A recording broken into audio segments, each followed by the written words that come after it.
வந்தது? லைட் வந்ததுனால ஒளி வந்தது. எப்படி ஒளி வந்தது அப்படின்னா, உண்மையில் ஒளி வந்ததுன்னா நீங்க வந்து தாயின் கருவில் உருவாகிறதுக்கு முன்னாடியே, நீங்க பிறக்கிறதுக்கு முன்னாடியே ஜீசஸ் வந்து உங்க எல்லாரையும் வந்து அறிஞ்சிருக்காரா? சோ அப்ப நீங்க எப்படி இருந்திருப்பீங்க? ஒரு ஒளியா இருந்திருப்பீங்களா? பிரைட்டா இருந்திருப்பீங்களா? எப்போ பிரைட்டா இருந்திருப்பீங்க? இந்த உலகெல்லாம் தோற்றத்துக்கு முன்னாடியே என்ன பண்ணுவாங்க? ஆண்டவர் உங்களுக்குள்ளதான் இருந்திருப்பாரு. ஆண்டவருக்குள்ளதான் நீங்க இருந்திருப்பீங்க. சோ ஆண்டவர் ஒளியா இருக்கும்போது நீங்க எப்படி இருந்திருப்பீங்க? நீங்களும் ஒளியா தான் இருந்திருப்பீங்க. புரிஞ்சுச்சா? புரிஞ்சுச்சா? சோ எழும்பி பிரகாசி. யாருடைய ஒளி வந்தது? யாருடைய? உண்மையில் இல்ல, இங்க பார்த்து சொல்லணும். யாரோட ஒளி வந்தது? யாரோட ஒளி? உன் ஒளி. எங்க இருந்து வந்துச்சு? நீங்க இதுக்கு முன்னாடி, நீங்க அந்த பிறக்கிறதுக்கு முன்னாடி எங்க இருந்தீங்க? ஜீசஸ்க்குள்ள இருந்தீங்க. Okay, super. உன் ஒளி வந்தது. கர்த்தருடைய மகிமை யார் மேல் உதித்தது? உன்மேல். திருப்பி வச்சுக்கோங்க. சரி, ஓகே. உன்மேல் உதித்தது. சரியா? எப்போ வந்து உங்களுக்கு ஒளி வரும்? இப்போ உங்ககிட்ட ஒளி இருக்கா? உங்களுக்குள்ளதான் இருக்கு. சரியா? ஆனா உங்களுக்கு அது தெரியுமா? இவ்வளவு நாள் தெரியுமா? தெரியாது.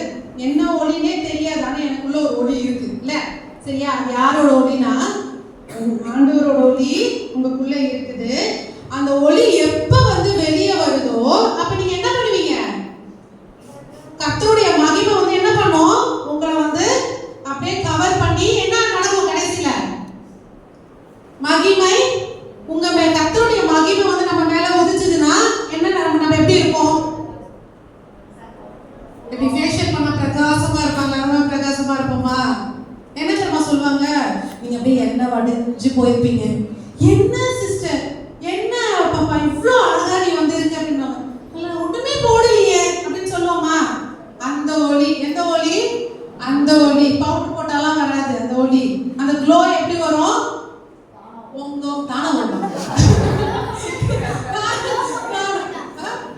க்ளோ பவுடர் போட்டா தானா வரும் க்ளோ. ஆனா அந்த ஒளி எப்படி எங்கிருந்து வரும்?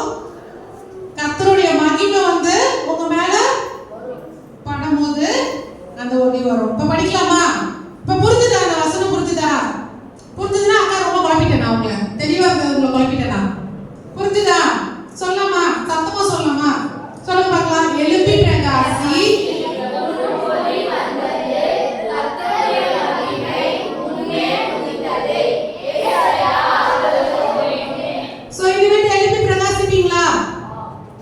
ஒரே ஒரு பையன் தான் எழுப்பி பிரகாசிப்பேன்னு சொல்லியிருக்காங்க. வேற யாராவது சொல்றீங்களா? நெக்ஸ்ட்